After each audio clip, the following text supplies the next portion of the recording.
Hello everyone, তো তোমরা সবাই কেমন আছো? আশা করি অনেক অনেক ভালো আছো, আর আমিও ভালো আছি। আজকে আমি দিনটা শুরু করতে যাচ্ছি 1 কাপ চা আর বিস্কুট দিয়ে। আর তোমাদের কি চাটা খাওয়া শেষ হয়ে গেছে? আমি এখন বসেছি চা খাওয়ার জন্য।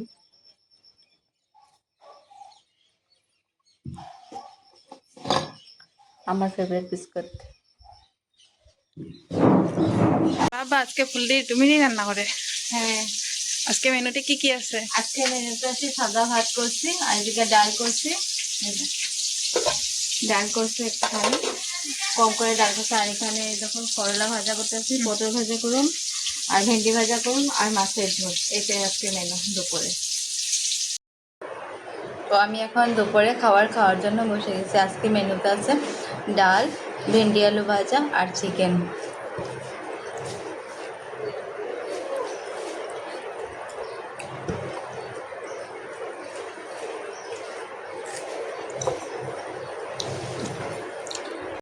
দেখো আমি এখন খাইতে বসছি, বোনের সব খাওয়া শেষ। আজকে চিকেনটা কিরকম হয়েছে রে? চিকেনটা খুব টেস্টি। নিজে রান্না করছো সেটার জন্য করতেছ টেস্টি। আমি এখন খাই দেখুন, তখন বোঝা যাবে টেস্টি হয়েছে কি হয় না।